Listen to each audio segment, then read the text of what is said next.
আসসালামু আলাইকুম রহমতুল্লাহ। হ্যালো বন্ধুরা, আপনাদের সামনে আরও একটি নতুন ভিডিও নিয়ে হাজির হলাম। এবারে আমাদের ট্যুর গাজীপুর টু সিলেট। জাফলং ইনি আমাদের ট্যুর গাইড, চেয়ারম্যান। আমরা গাজীপুরের শিববাড়ি থেকে আমরা রওনা দিলাম। আমরা এখানে রাস্তা পথে হবিগঞ্জের হাইওয়ে রেস্তোরাঁতে আমরা বিরতি নিলাম। এখানে আমরা নাস্তা পানি খেয়ে আমরা রওনা দিব সিলেটের দিকে। হবিগঞ্জ জেলার এই রেস্টুরেন্টটা খুবই ভালো লেগেছে আমাদের কাছে। এখানকার খাবারের মানও যথেষ্ট ভালো ছিল এবং আশেপাশে এখানে যে কাপড়ের দোকান, প্রচুর কাপড়ের দোকান আছে। আমরা এখন চলে আসলাম সিলেটের শাহজালাল রহমতুল্লাহ মাজারের গেটে। এখানে ফজরের আজান হচ্ছে।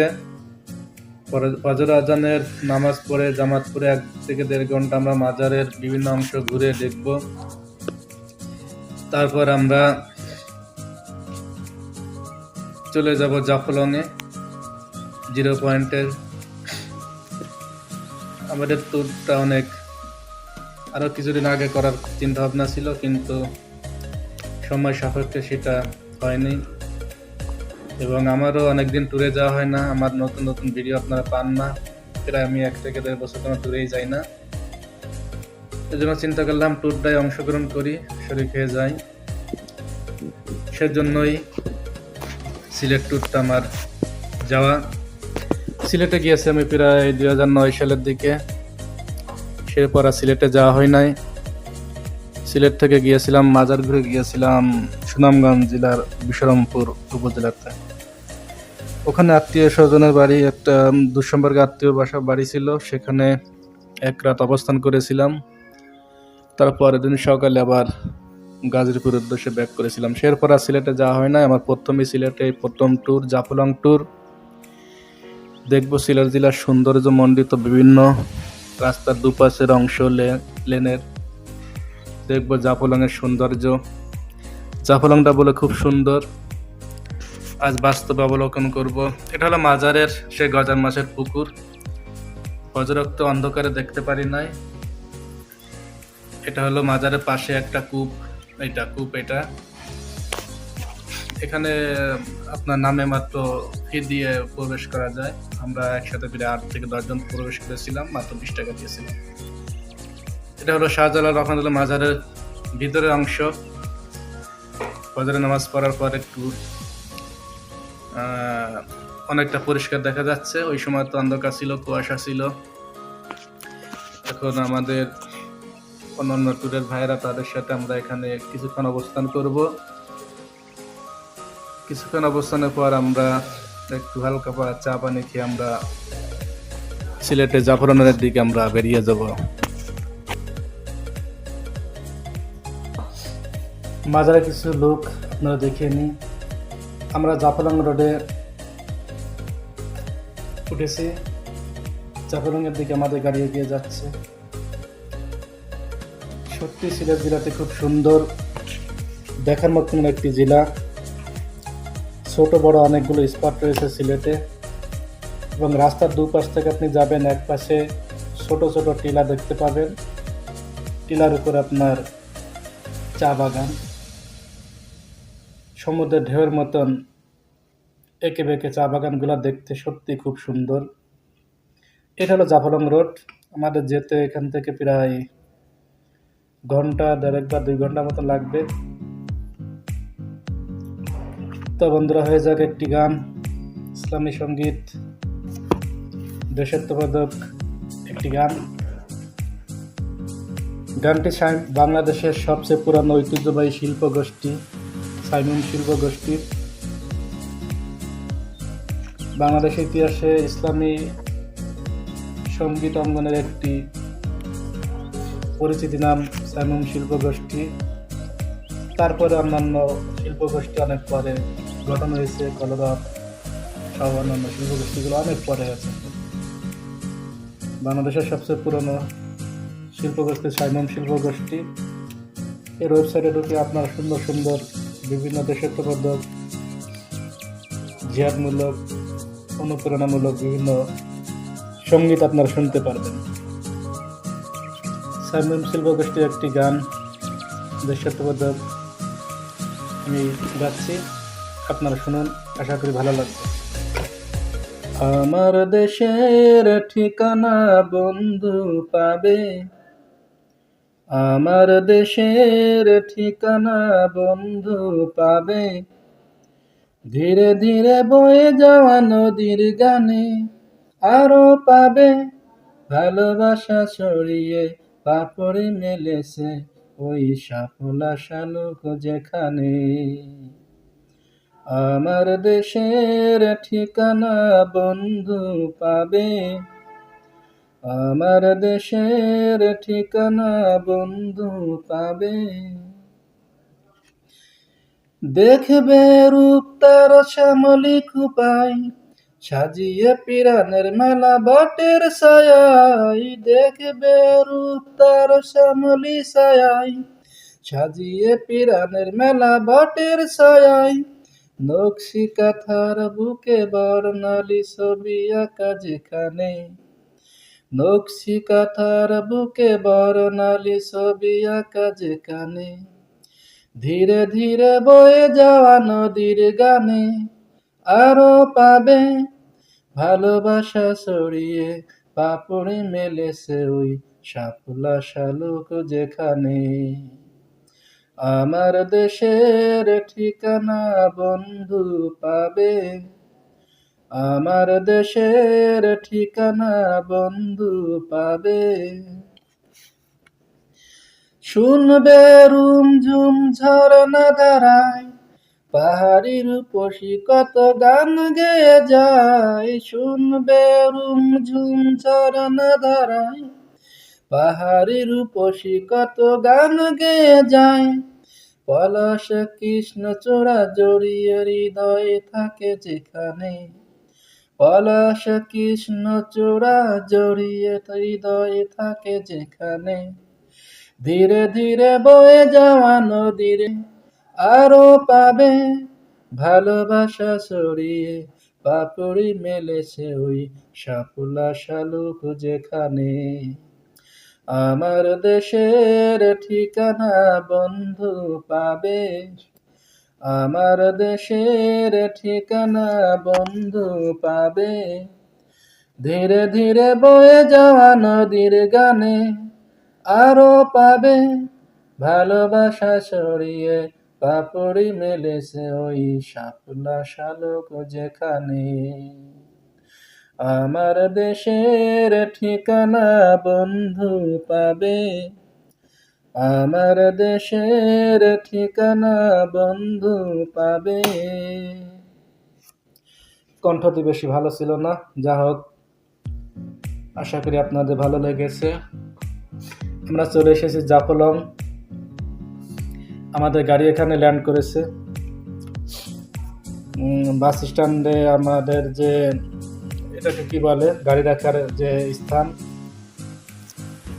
ওখানে আমাদের গাড়ি রেখে আমরা সবাই বেরিয়ে পড়বে এখন জাফলং এর 0 পয়েন্টের উদ্দেশ্যে। ওখানে আমরা সকালে নাস্তা পানি খেয়ে তারপর আমরা জাফলং এর অপরূপ সৌন্দর্য মণ্ডিত দৃশ্যগুলি আমরা নিজ চক্ষু দ্বারা অবলোকন করব।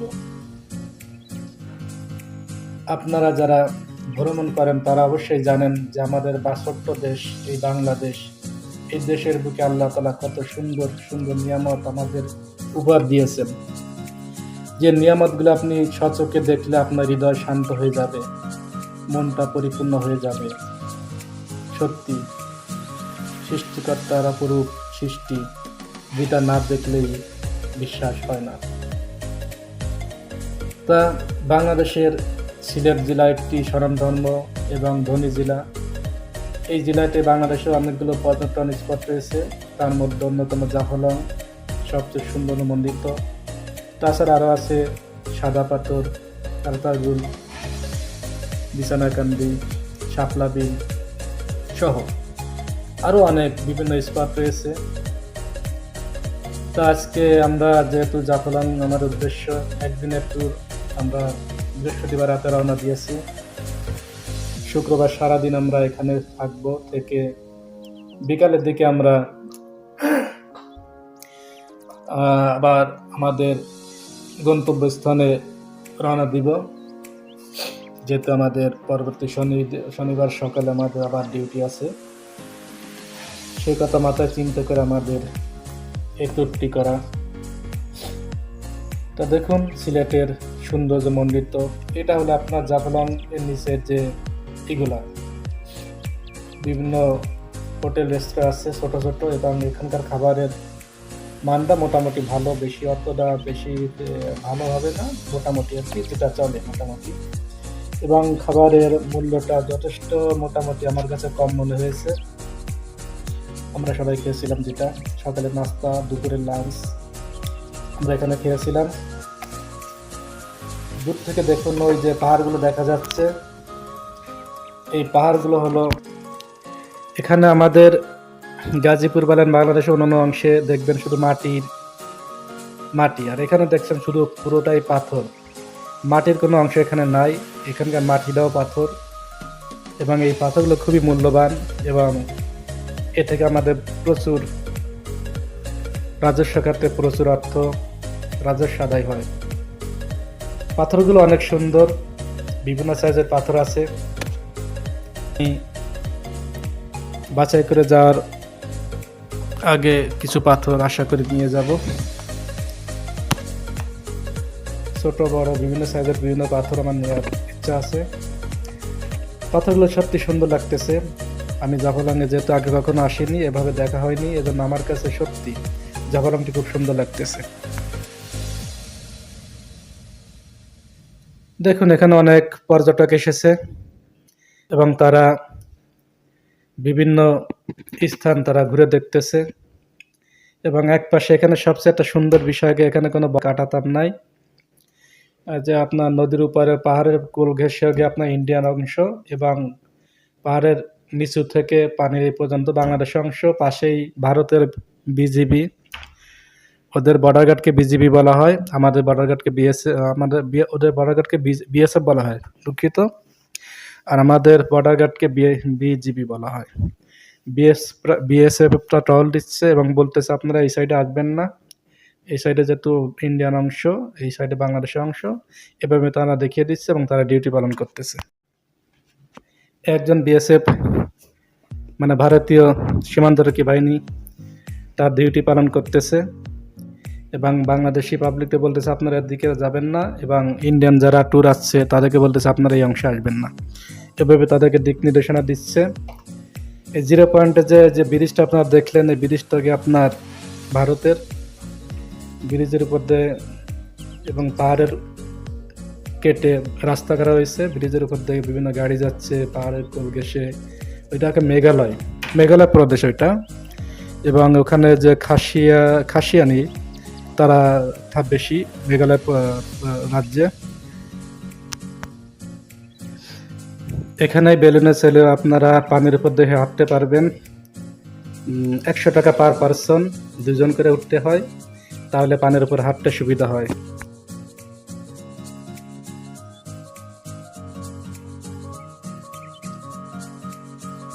সামনে যে পাহাড়গুলো, ওই পাহাড়গুলো ইন্ডিয়ান পাহাড়। এই পাহাড়ের খাদে 2 থেকে 3টি রাস্তা আছে থাকে। এই গাড়িগুলো যাচ্ছিল, খুবই সুন্দর লাগতেছিল, যেহেতু মোবাইল দিয়ে আমি শর্টগুলো নিচ্ছি, এই কারণে ভালোভাবে দেখানো সম্ভব হচ্ছে না। যদি ডিএসএলআর ক্যামেরা হতো তাহলে হয়তো আপনাদেরকে ভিডিওগুলো সুন্দরভাবে দেখাতে পারতাম। তো আমরা এখান থেকে বোট ভাড়া করে আমরা যাব, এখানে কিছু দূর সামনে মায়াবী ঝর্ণা আছে, ওই ঝর্ণাটা আমরা দেখব। ঝর্ণাটা দেখার পরে তারপর আমরা চা বাগান, কমলা বাগান সহ অন্যান্য স্পটগুলো আমরা দেখব। তারপর আমরা বিকেলের দিকে ব্যাক করবো ইনশাল্লাহ।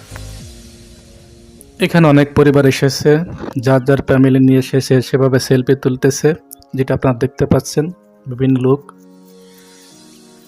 সত্যি অসাধারণ। এটা হলো আপনার ইন্ডিয়ান একটা চেকপোস্ট বর্ডারের, এখান থেকে হয়তো বা পাসপোর্ট থাকলে যেভাবে যাওয়ার সিস্টেম সেই পরকে আর কি এখান থেকে যাওয়া যায় ইন্ডিয়াতে। আমরা এখন মায়াবী ঝর্ণা দেখতে যাব। মায়াবী ঝর্ণার থেকে বিভিন্ন পিকচার সেলফি তুলছিলাম, সেগুলো আপনারা দেখতে পারবেন। এবং এই নদীর পানি খুবই স্বচ্ছ, যেটা উপর থেকে নিচে দেখা যায়।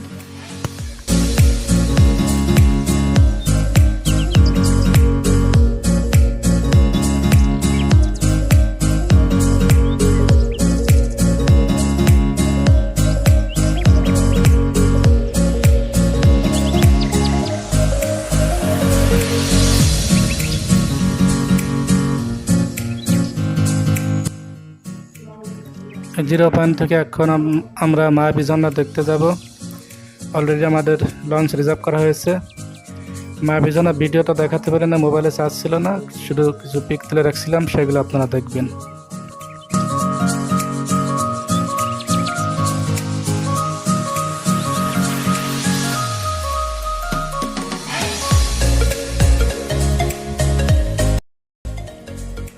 পরিষ্কার স্বচ্ছ মায়াবী ঝর্ণা দেখে আসলাম এবং পরিষ্কার পরিচ্ছন্ন পানি দেখে খুব লোভ লেগে গেল, তাই গোসলটি না করে পারলাম না, তাই গোসলটিও সেরে ফেললাম এই পরিষ্কার পরিচ্ছন্ন পানিটা খুব ঠান্ডা এবং যেটা আপনি না নামলে পানিতে অনুভব করতে পারবেন না।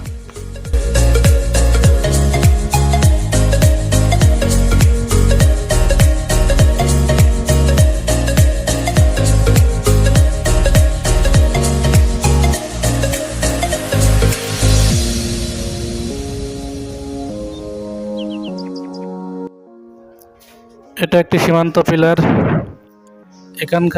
এখান থেকে ইন্ডিয়ার মেঘালয়ের পাদদেশে খাসিয়া পল্লী যেটা গড়ে উঠেছে, যেটা এই পিলারে এখান থেকে দেখা যায় খুব সুন্দরভাবে, এবং যেটা সত্যি আপনারা যদি স্বচক্ষে না দেখেন সত্যি বিশ্বাস করতে কষ্ট হবে যে এত সুন্দরভাবে ইন্ডিয়ান মেঘালয়ের খাসিয়া নৃত্যগোষ্ঠী তারা পাহাড়ের খাদে খাদে সুন্দরভাবে তাদের বাড়িগুলো গড়ে তুলেছে। সেটা দেখলে আপনি মন প্রাণ জুড়িয়ে যাবে, আশ্চর্য হয়ে যাবেন।